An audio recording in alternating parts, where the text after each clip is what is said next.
नमस्कार, शाम के 5 बजने को है। दंगल में आप सभी का स्वागत है। मैं हूं आपके साथ चित्रा त्रिपाठी। 2022 के यूपी चुनाव के पहले आज बीएसपी ने फिर से ब्राह्मणों का समर्थन हासिल करने का दांव चल दिया है। पार्टी ने आज अयोध्या में पहला ब्राह्मण सम्मेलन किया है। हालांकि पार्टी से प्रबुद्ध वर्ग गोष्ठी कह रही है, लेकिन ब्राह्मणों को फिर साथ लाने के लिए बीएसपी ने पूरा जोर लगा दिया है। अयोध्या में राम मंदिर बनवाने का वादा हुआ है और बीएसपी महासचिव सतीश चंद्र मिश्रा के मुताबिक ब्राह्मणों के एनकाउंटर का बदला लिया जाएगा। उन्होंने 13% ब्राह्मणों और 23% दलितों के गठजोड़ की भी बात कही है। सवाल है कि क्या बीएसपी 2007 का करिश्मा दोहरा पाएगी? 2014 से जो ब्राह्मण एक तरफा बीजेपी के साथ दिखा है, क्या वो 2022 में मायावती के साथ जा सकता है? और क्या बीएसपी के ब्राह्मण कार्ड से यूपी के चुनावी समीकरण बदल जाएंगे? दंगल में आज कई सवाल हैं जिसको उठाएंगे, लेकिन उसके पहले ये रिपोर्ट देखिए।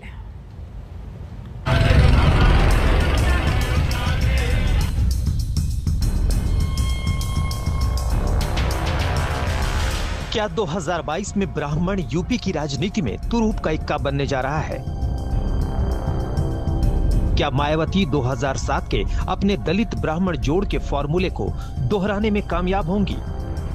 हमने कहा था कि ब्राह्मण समाज अगर एकजुट हो जाएगा, एक साथ हो जाएगा, तो कोई ताकत नहीं है कि 13% लोगों को इग्नोर कर दे या उनको नजरअंदाज कर दे। तो 13% के साथ अगर आपने भाईचारा बनाया 23% के साथ जो हमारे दलित समाज के भाई बहन हैं, तो अकेले आप दोनों मिलकर के ही इतनी मजबूत ताकत हो जाते हैं कि पूरे उत्तर प्रदेश में आप अपना झंडा फहरा। शुक्रवार को अयोध्या में बीएसपी का ब्राह्मण सम्मेलन रामलला के दर्शन के साथ शुरू हुआ। हालांकि इस सम्मेलन को बीएसपी अब प्रबुद्ध वर्ग संवाद सुरक्षा सम्मान विचार गोष्ठी कह रही है, लेकिन अयोध्या में बीएसपी महासचिव सतीश मिश्रा की अगुवाई में हुए सम्मेलन के जरिए अब बीजेपी की पिच पर उतरकर उसे चुनौती देने का इरादा साफ है। जिस तरीके से टेंट में बैठा के रखा इन्होंने, और 1-2 वर्ष नहीं 20 वर्ष, क्या ये उनका पहले जगह नहीं बना सकते थे इस तरीके से कि टेंट से हट जाए? इनकी तो केंद्र में भी सरकार रही, उत्तर प्रदेश में भी रही, दोनों जगह इन्हीं की सरकार थी। जब चाहते तब कर लेते, लेकिन नियत नहीं थी। जब नियत में खोट हो और जब खाली ये उद्देश्य हो कि भगवान श्री राम को तो हम एक राजनीतिक रूप से रखेंगे और जब हम चाहेंगे तो उनको इस्तेमाल करेंगे या उनको बुलाएंगे। 23 जुलाई को अयोध्या से शुरू हुआ बीएसपी का ब्राह्मण सम्मेलन 24 और 25 जुलाई को अंबेडकर नगर, 26 जुलाई को प्रयागराज, 27 जुलाई को कौशाम्बी, 28 जुलाई को प्रतापगढ़ और 29 जुलाई को सुल्तानपुर में होगा। बीएसपी ने तेवर दिखा दिया है कि वो ब्राह्मणों के मुद्दे पर योगी राज को घेरने से चूकेगी नहीं। कि ब्राह्मण समाज जो पिछले 10 वर्षों में फिर से दहशत में जीने लगा है, जिसमें उसकी हालत बद से बदतर कर दी गई है, उसके उत्थान की जरूरत हो गई है। सर्व समाज के साथ साथ में ब्राह्मण समाज को भी अब उसका मान सम्मान स्वाभिमान लौटाने का वक्त आ गया है। बसपा 2007 के प्रयोग को 2022 में भी करने जा रही है, लेकिन इस बार दूसरे ही अग्रेसिव तरीके से। सतीश चंद्र मिश्रा ने शंखनाद के साथ आज इस ब्राह्मण सम्मेलन, जिसे उन्होंने प्रबुद्ध वर्ग संगोष्ठी का नाम दिया था, उसकी शुरुआत की।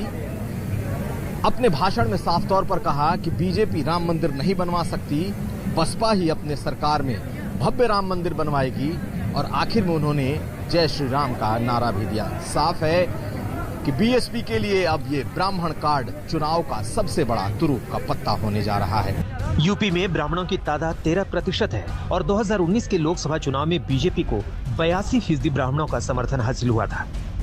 लेकिन योगी राज में राजपूत बनाम ब्राह्मण के राजनीतिक पेच में बीएसपी मौका तलाश रही है। एक नारा दिया था जो बीएसपी बनी थी, उसमें इनका नारा था, तिलक तराजू और तलवार इनको मारो जूते चार। ये ब्राह्मण कैसे भूलेगा? तिलक मीन्स ब्राह्मण, तराजू माने बैस, तलवार माने क्षत्रिय। ये नारा देने वाली बहन जी को जो पैतरे तमाम है ये बदल चुके हैं, उसको कोई नहीं भूलेगा। राम मंदिर निर्माण शुरू होने के बाद 2022 में यूपी में होने वाले पहले चुनाव में ब्राह्मण वोटों की अहमियत हर कोई समझ रहा है। कुमार अभिषेक, अयोध्या, आज तक। 13% ब्राह्मण वोटर हैं उत्तर प्रदेश में। 20% से ज्यादा आपको बता दें कि ऐसे जिले हैं जहां पर उनकी आबादी अधिक होने की वजह से वो सीधे प्रभावित करते हैं तकरीबन 150 सीटें 403 में से। इसी वजह से चाहे वो बीजेपी हो, चाहे वो बीएसपी हो, कांग्रेस पार्टी हो या फिर समाजवादी पार्टी हो, अपने अपने तरीके से ब्राह्मणों को अपने पक्ष में करने की कोशिश कर रहे हैं। और इसी पर चर्चा करने के लिए कई खास मेहमान हमारे साथ जुड़ चुके हैं। उनका तारुफ आपसे करवा देती हूं। इस टीवी स्क्रीन पर आपको दिखाई दे रहे हैं भारतीय जनता पार्टी की ओर से प्रवक्ता के शर्मा जी, कांग्रेस पार्टी की ओर से स्पोक्स पर्सन राजेश मिश्रा जी हमारे साथ जुड़ चुके हैं, शरद प्रधान जी सीनियर जर्नलिस्ट हमारे साथ मौजूद है, सुधींद्र भदौरिया लीडर बीएसपी के हमारे साथ जुड़ चुके हैं, आशुतोष वर्मा जी स्पोक्स पर्सन समाजवादी पार्टी के, और प्रोफेसर संगीत रागी जी आरएसएस के जानकार हमारे साथ जुड़ चुके हैं। सुधींद्र भदौरिया जी, सबसे पहले शुरुआत आपसे ही करते हुए, बीजेपी कह रही है कि काठ की हांडी बार बार नहीं चढ़ेगी बीएसपी की, कितना भी जोर लगा ले, कोशिश कर ले, लेकिन याद रखेगा तिलक तराजू और तलवार उनको मारे जूते चार जो नारा बीएसपी की ओर से ही दिया गया था। क्या है जवाब इस पर आपका? ये वाक्य तो सही है पर लागू होता है भारतीय जनता पार्टी पर, क्योंकि इन्होंने 2014 से लेके आज तक हर बार जुमले ही दिए देश की जनता को। प्रदेश में भी 2017 में तमाम वायदे किए थे, किसानों से वायदे किए, बेरोजगार नौजवानों से वायदे किए, कानून व्यवस्था के वायदे किए, पर हर मोर्चे पे सरकार विफल रही। इसके साथ साथ आप तो ये भी देखिए कि हमारे लोकतंत्र के अंदर जिस प्रकार से कोरोना काल को इन्होंने हैंडल किया, उत्तर प्रदेश की तमाम नदियों के अंदर लाशें बहती हुई देखी गईं। जहां पर शमशान घाट थी वहां पर जगह नहीं लोगों को मिली। तो कुल मिला के पूरा प्रदेश और पूरा देश इन्होंने तबाही में झोंक दिया। अब जनता तलाश कर रही है। इसके साथ साथ बहुत सारे समाज के तबकों के साथ इनका बहुत बड़ा दुर्व्यवहार भी रहा है। ठीक है। इस वजह से भारतीय जनता पार्टी जब कहती है कि काठ की हांडी नहीं चढ़ेगी, तो शायद ये इन पर लागू होता है। के शर्मा जी, 2017 के बाद हाँ। योगी जी अब दोबारा लखनऊ की कुर्सी पर नहीं बैठ पाएंगे। जवाब दीजिए के समाज शर्मा जी। पार्टी में दावे के साथ कहता हूं, कानून व्यवस्था से विकास तक और हम लोग आज नंबर तो 1 रहे हैं, अयोध्या में इसलिए ये इस जो बार बहन में गोष्ठी हुई है बनेंगी। उसके जरिए बीएसपी ये भी कह रही है कि ब्राह्मण वोटर बीजेपी के भीतर सिर्फ गुलदस्ता देने के लिए ही रखा जाता है। आंकड़े भी गिनाए गए हैं आज मंच से। के शर्मा जी, ऐसा है चित्ता जी, इससे तो एक बात तो स्पष्ट हो गई है कि बसपा जो है और मायावती जी ये जातिवादी राजनीति करने के लिए जो पहले से कहा जाता था उस बात में वो अपने सही खरे उतर रहे हैं। ये जाति की ही राजनीति करते हैं। इनको पूरे देश या उत्तर प्रदेश की सभी जनता से, सभी वर्गों की जनता से इनका कोई लेना देना नहीं। केवल जातिवादी राजनीति करना, जाति का जहर बोना और उसके आधार पर ध्रुवीकरण करना, यही इनका काम है। और यही काम इन्होंने अपने उस जो है 5 साल के शासनकाल में भी किया था। लेकिन मैं स्पष्ट कर देना चाहता हूं चित्ता जी, 2014 के बाद उत्तर प्रदेश की जनता ने जो है जातिवाद, परिवारवाद, भ्रष्टाचार और तुष्टीकरण की राजनीति को त्याग करके विकासवाद की राजनीति को अपनाया है। और इसी का परिणाम रहा है कि वहां पर बसपा हो, सपा हो और कांग्रेस तीनों जो है धरती छू रही, रसातल पर की स्थिति आ गई। 2014 का आप लोकसभा का परिणाम देख लीजिए, 2017 का परिणाम देख लीजिए या 2019 का परिणाम देखिए। पहले यहाँ प्रधान जी बैठे हैं, बहुत पुराने वो पत्रकार हैं, यूपी को जानते भी हैं बहुत अच्छे से। पहले कहा जाता था पॉलिटिकल पंडितों के आधार उसमें विश्लेषण में कि उत्तर प्रदेश में यदि आपको पहले काउंटिंग शुरुआत करनी है तो भाजपा को लोकसभा में 25 से 26 सीटें छोड़ देनी चाहिए, विधानसभा में 125 सीट छोड़ देनी चाहिए, इसके बाद वो अपनी गिनती चालू करें। अरे लेकिन जातिगत समीकरण साध कर आप भी तो टिकट बांटते हैं। ऐसा तो है नहीं कि कोई भी पार्टी दूध की धुली है जातिगत मामलों में। जब मंत्री बनाया जाता है तो उसकी भी जाति बताई जाती है कि कौन किस जाति से है या आगे किस तरह से बढ़ेगा। एक और सवाल का जल्दी से आप जवाब दे दीजिए, उसके बाद राजेश जी मैं आऊंगी। नहीं, एक और सवाल, बीएसपी की ओर से आज इस गोष्ठी में ये भी कहा गया है कि ब्राह्मणों का जिस तरीके से एनकाउंटर हुआ है उसका बदला लेने का वक्त आ गया है। बिल्कुल, मैं जवाब वही आपको खड़ा करना, आप मुझे अवसर दे दीजिए। तो हमने ये जो भ्रांतियां थी वहां के उसको हमने पूरी तरह समाप्त किया है। हमने 73 सीट 80 में जीते, जो है 80 सीटों में 73 सीट जीता। हमें सभी वर्ग, सभी जाति, सभी धर्म, सभी समुदाय, सबका हमको वोट मिला। ये ऐसे ही हमें 2017 में मिला। तो इसलिए चित्रा जी, अब उत्तर प्रदेश की जनता ये समझ चुकी है कि इस तरह की जातिवादी राजनीति नहीं। अब मैं अगले लाइन पर अब एक मिनट भदौरिया जी, आप बड़े सीनियर आदमी है, ऐसे बीच में नहीं बोलते। ठीक है, जल्दी से अपनी कहा बात खत्म कीजिए, बाकी लोग इंतजार कर रहे हैं। हाँ, इनकाउंटर की बात जो चित्रा जी की, मैं आपको स्पष्ट कर देना चाहता हूँ। अपराधी का कोई धर्म नहीं है, कोई जाति नहीं है।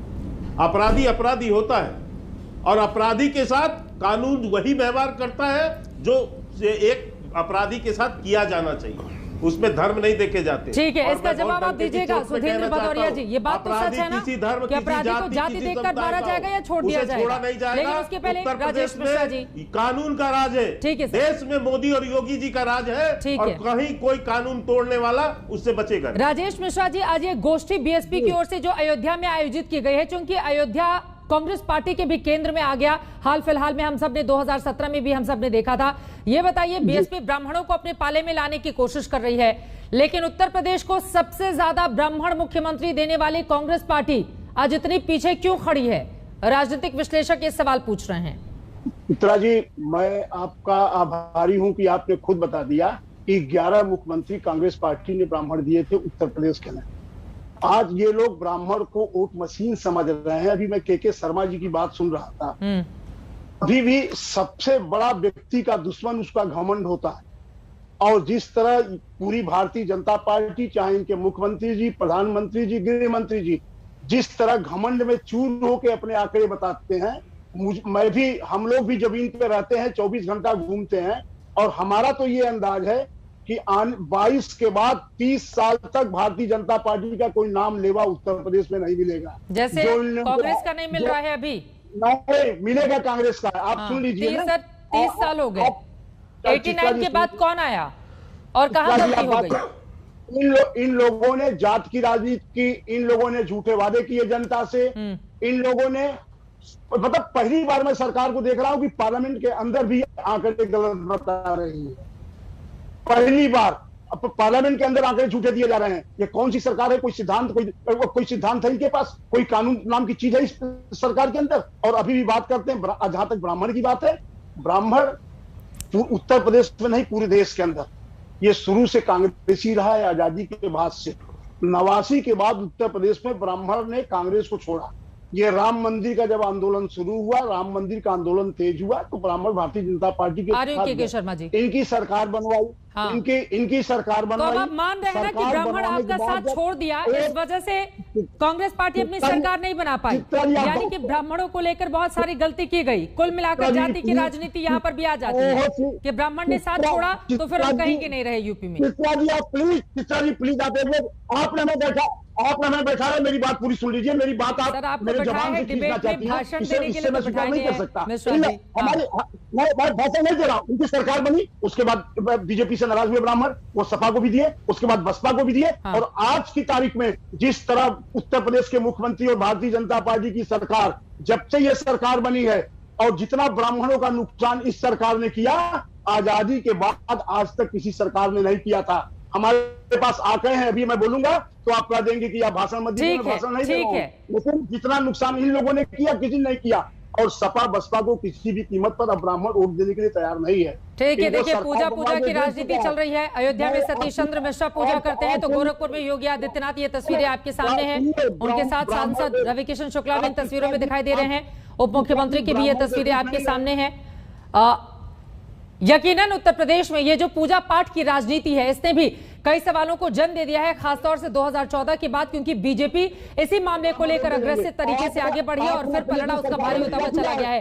के शर्मा जी जवाब देंगे, उसके बाद बाकी मेहमानों के पास में जल्दी जाऊंगी। ठीक है राजेश जी, हो गई आपकी बात, आपने स्वीकार कर लिया ना कि गलती हुई, जिसका खामियाजा कांग्रेस पार्टी 30 सालों से भुगत रही है। अब जवाब लीजिए के शर्मा जी। वो कह रहे हैं वही गलती इस समय बीजेपी कर रही है।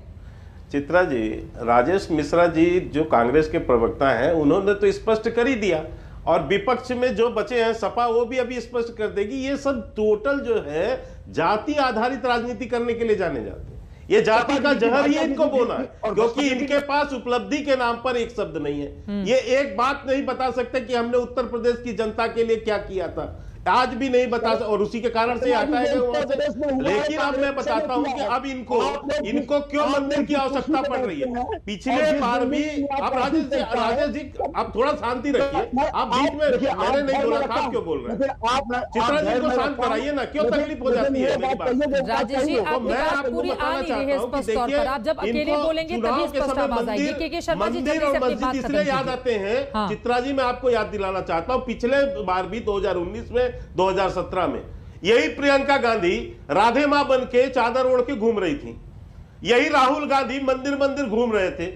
जब चुनाव आता है तो ये मंदिर पहुंच जाते हैं और वहां पर ये फिर पूजा पाठ, और वही काम अब बीएसपी, जो बीएसपी हमेशा जो है इस धर्म को के प्रति ही, इसको ही जाति व्यवस्था के लिए गालियां देना, इसके जो है ब्राह्मणों को एक और आंकड़ा आज बीएसपी ने दिया है कि शर्मा जी आपको बताते हुए आशुतोष वर्मा और बाकी लोगों के पास में जाऊंगी। इनको मारो जूते चार, ठीक है सर, ये नारा देने वाला आज ही सतीश चंद्र मिश्रा ने गिनाया है। सुन लीजिए मायावती ने 15 ब्राह्मण को मंत्री बनाया, 35 चेयरमैन, 15 एमएलसी, 2200 सरकारी वकील, पहला चीफ सेक्रेटरी, जबकि बीजेपी में ब्राह्मणों को सिर्फ गुलदस्ता भेंट करने के लिए रखा जाता है। एक और आंकड़ा निकलकर सामने आया है यहां पर कि 2017 में 56 सीटों पर ब्राह्मणों ने जीत दर्ज की थी, 44 भारतीय जनता पार्टी के थे, जिनमें से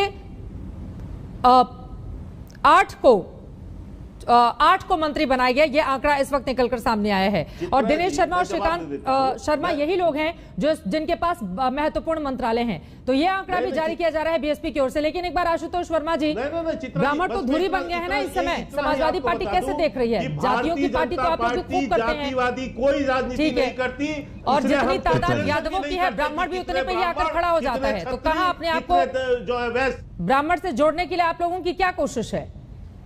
परशुराम की मूर्ति भी लगाई जा रही है, सुनने में आ रहा है सपा की ओर से।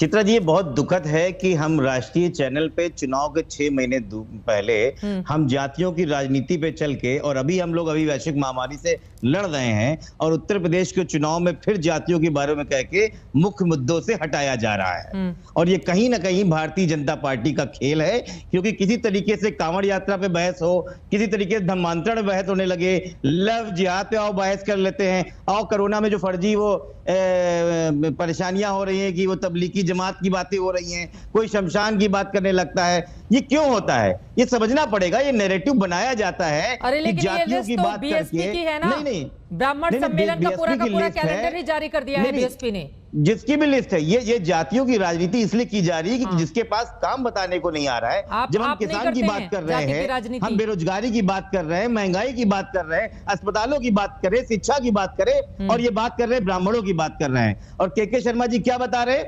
परसेंटेज बता रहे थे। कितना परसेंटेज आप 2012 में पाए थे? आपको पता है 47 सीटें आपके पास थी और मात्र 1 करोड़ पॉपुलर वोट था। बहुत ज्यादा नहीं आपके पास था। तो घमंड करना मत करिए। आपका भी हो गया ना आशुतोष वर्मा जी? हाँ, तो मैं कह रहा हूँ 2017 में चित्रा जी समाजवादी पार्टी के पास 2 करोड़ का पॉपुलर वेट और 22% उत्तर प्रदेश का वोट था। हम इतने भी नहीं गिर गए थे जितना भारतीय जनता पार्टी गिरती है। और जातियों की बात ये करते हैं, पिछड़ों का मुखौटा लगा के पिछड़ों के आरक्षण को खा जाने वाली भारतीय जनता पार्टी जातियों की बात करती है। आगे ना ये जब पिछड़ों की बात करते हैं, नहीं क्यों नहीं कह रहे?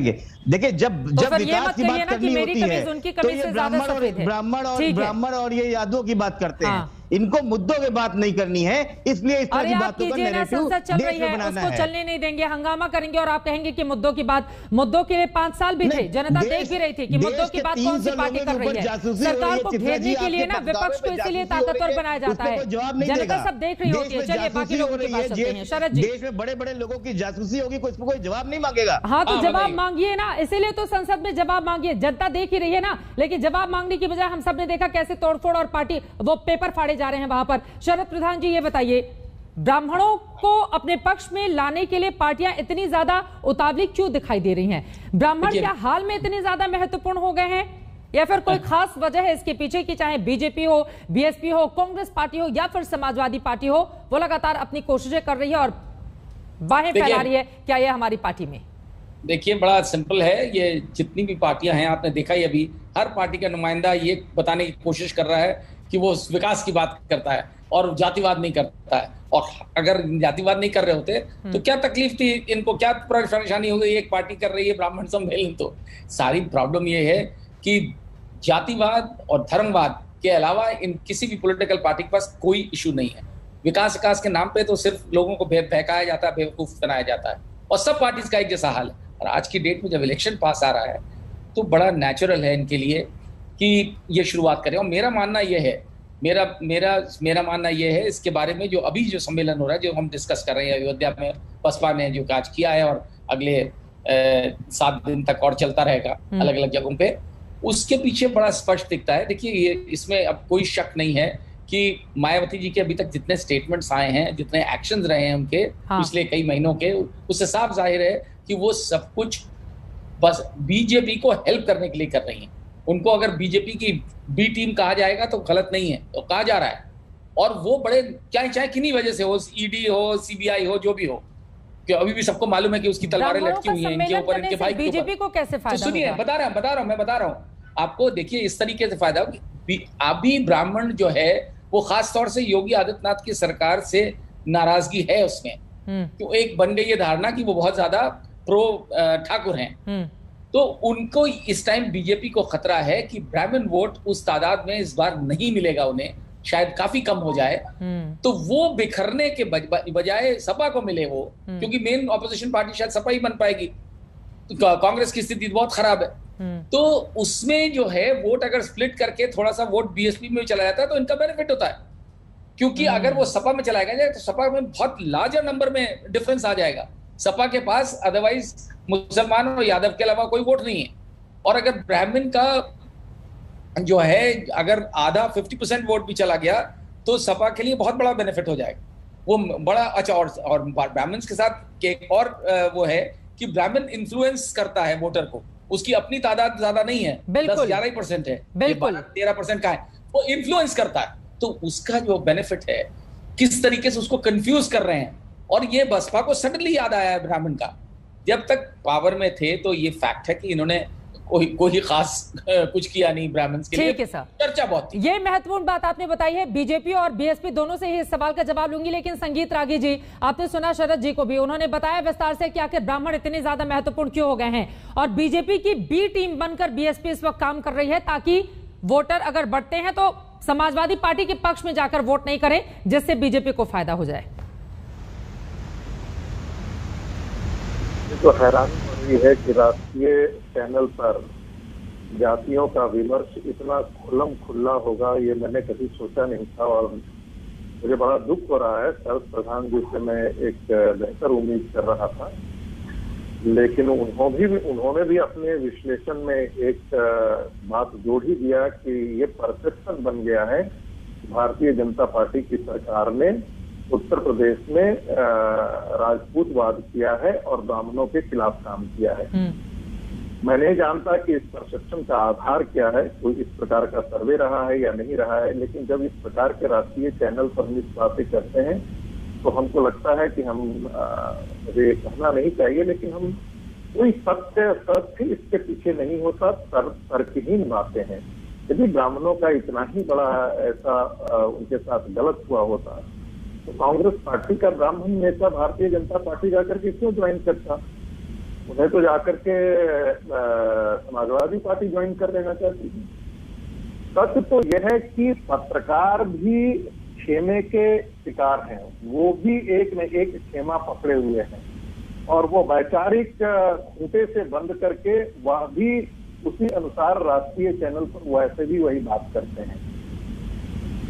इसलिए कल जाकर के जरा देखिए, एक छोटा सा बड़ा गौर कीजिएगा, कल यदि हिंदू समाज के व्यापक हिंदू समाज के संगठन और उसके एकजुट होने की बात की जाती है तो यही सारे लोग उठ करके कहते हैं कि देखिए ये तो बड़ा कॉम्युनल पॉलिटिक्स कर रहे हैं। लेकिन यदि माइनॉरिटी की बात करके खुल्लम खुल्ला यदि बड़े बड़े प्लेटफॉर्म से भी उनकी बातें की जाती है तब उसके बारे में कुछ भी बात नहीं की जाती है। ठीक है, चलिए, आपने शरद जी को लेकर सवाल उठा दिए हैं कि पत्रकार भी और जो विश्लेषक है वो क्यों एक पार्टी के खेमे में खड़े होते हुए दिखाई दे रहे हैं। सवाल का जवाब मैं उनसे लूंगी, लेकिन उससे भी बड़ा सवाल है जब राजनीतिक दल टिकट बंटवारे के समय ध्यान रखती हैं कि जिसकी जितनी हिस्सेदारी उसकी उतनी ही भागीदारी, और इसमें सारी पार्टियां एक जैसी ही दिखाई देती हैं, कोई इससे इतर नहीं है। इसीलिए सवाल तो पूछे जाएंगे ना कि अगर कामकाज किया है तो मुद्दों के आधार पर वोट क्यों नहीं मांगते, क्यों बार बार जातियां आ जाती हैं आड़े, और जाति के आधार पर लोगों को लुभाने की कोशिश आखिर क्यों की जाती है। यहीं से चर्चा में आगे बढ़ेंगे। एक छोटे से ब्रेक के बाद हम फौरन लौटेंगे, कहीं जाएगा मत, आप देखते रहिए आज तक।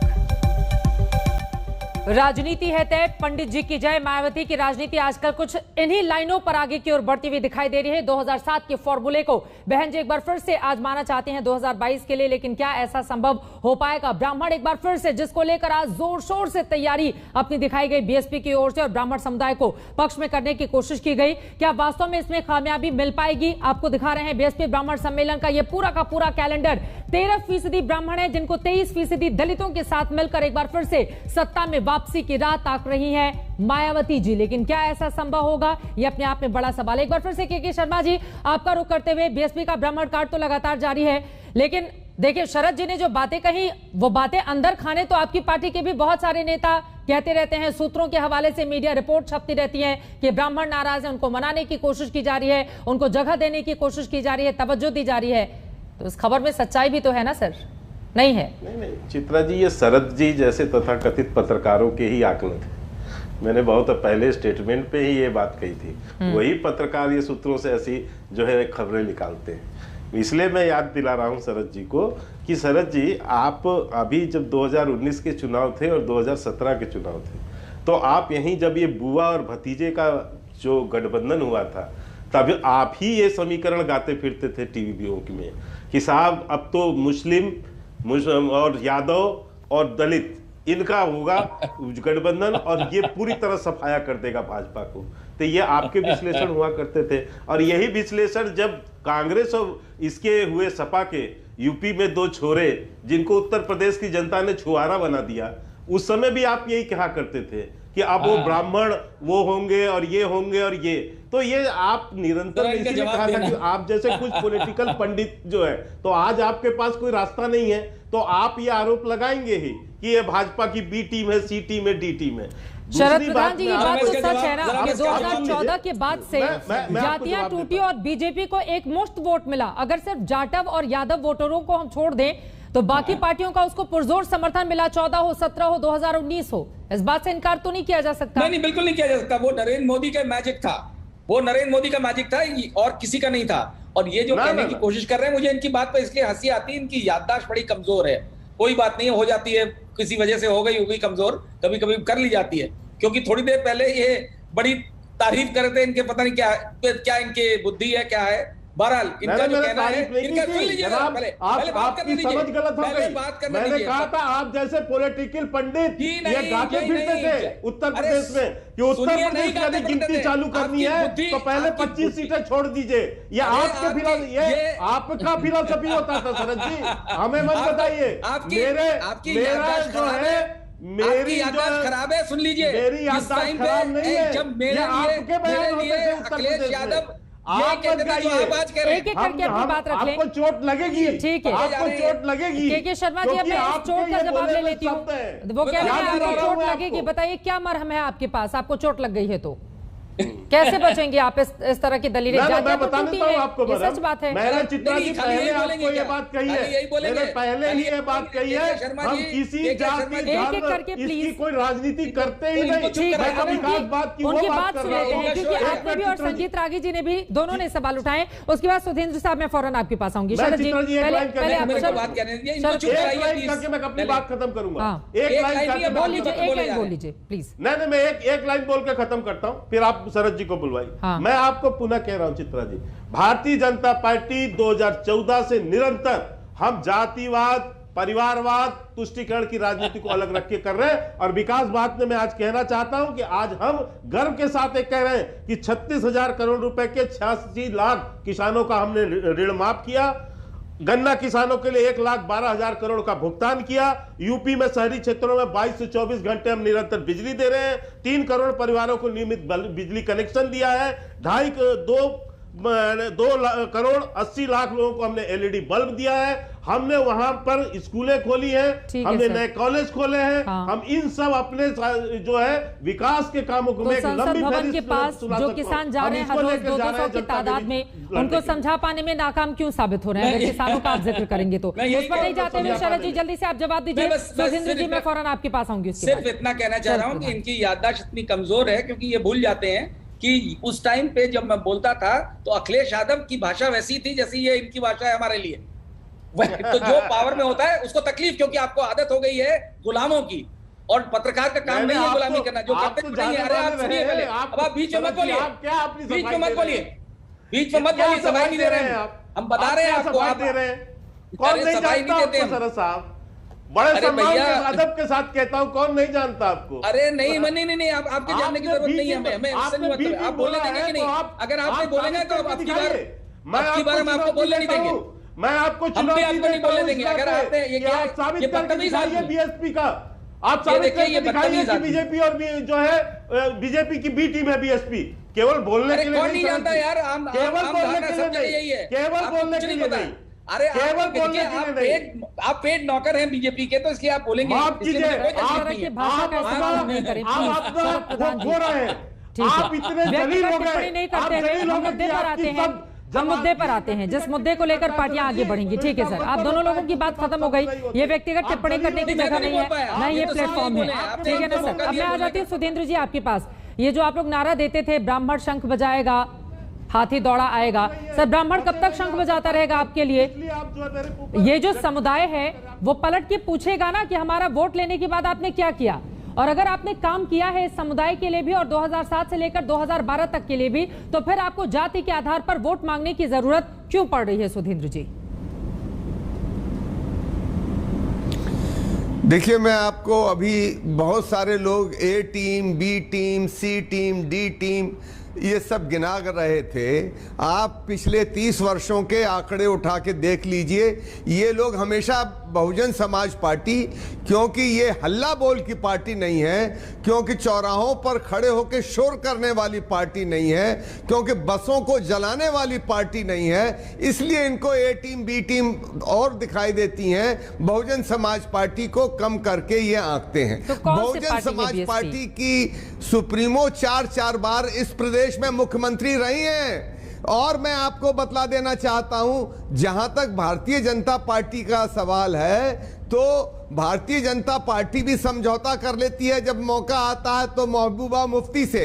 कांग्रेस पार्टी जब जरूरत पड़ती है तो केरला में मुस्लिम लीग से समझौता कर लेती है। जब मुलायम सिंह जी को जरूरत होती है तो कल्याण सिंह जी को लाल टोपी पहना के आगरा में सम्मेलन में माला पहनाते हैं। और जब मुख्यमंत्री बनने के लिए जरूरत होती है तो केसरीनाथ त्रिपाठी, सुनिए मैं आ रहा हूँ, साइकिल पर हाथी सवार हुआ, हाथी पर साइकिल सवार, ये बता दीजिए आप अलग कैसे हुए?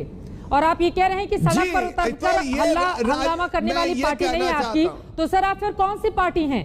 अगर जनता के मुद्दों को लेकर सड़क पर उतरकर सरकार को आप नहीं घेर रहे हैं तो फिर कौन सी पार्टी हैं आप? बताइए ना फिर।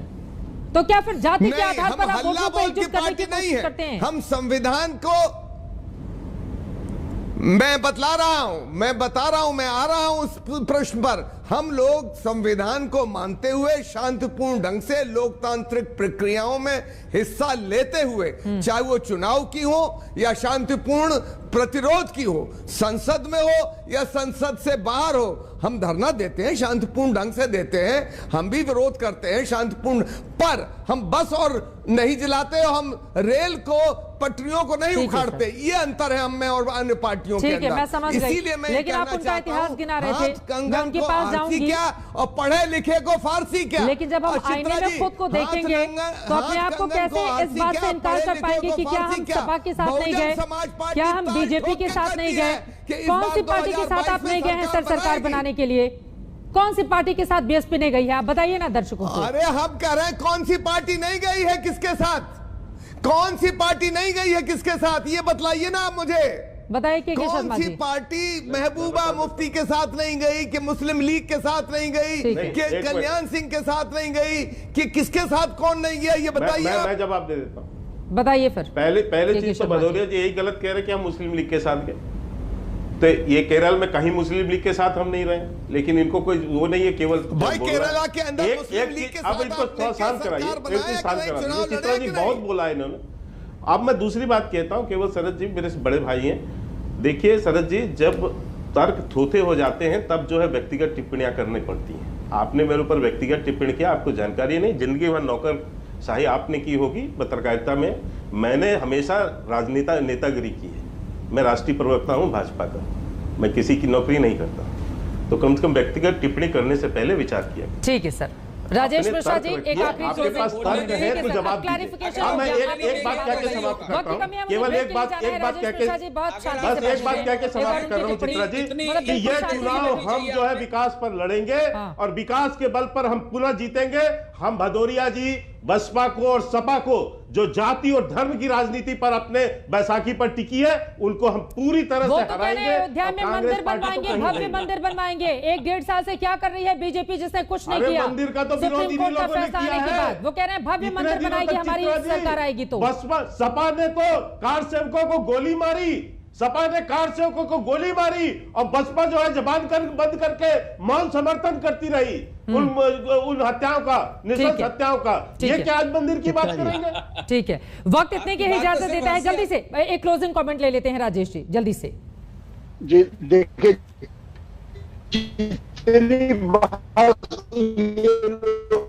सर तकनीकी दिक्कत आ रही है, इस वजह से माफी के साथ आपको यहीं पर रोकना पड़ा है। आप तमाम मेहमानों का बहुत शुक्रिया हमारे साथ इस चर्चा में शामिल होने के लिए।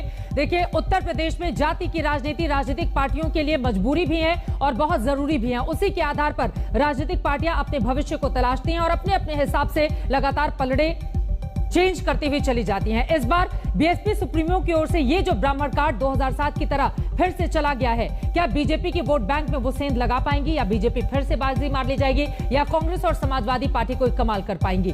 देखना रहेगा। काफी ज्यादा महत्वपूर्ण 6 महीने के बाद होने हैं विधानसभा के चुनाव, लेकिन जनता की जो राय आज इसी मुद्दे पर हमने मांगी थी, उस पर क्या मिले हैं जवाब? आज दंगल में हमारा सवाल था, क्या 2007 की तरह ब्राह्मण दलित गठजोड़ बनाने में मायावती कामयाब होंगी? आपकी जो जवाब हमें मिले हैं उनमें 15% ने हाँ कहा है, जबकि 85% ने नहीं कहा है। दर्शकों का आंकड़ा बताता है कि बहन जी के लिए आगे मुश्किलें हैं। अब इस मुश्किल को किस तरह चुनौती में तब्दील करके अपने पक्ष में करती हैं माहौल, देखना महत्वपूर्ण रहेगा। लेकिन यूपी की राजनीति इस बार रहने वाली है बेहद दिलचस्प। हर एक खबर पर रहेगी आज तक की नजर। दंगल में अभी के लिए बस इतना ही। देश और दुनिया की बाकी खबरों के लिए आप देखते रहिए आज तक।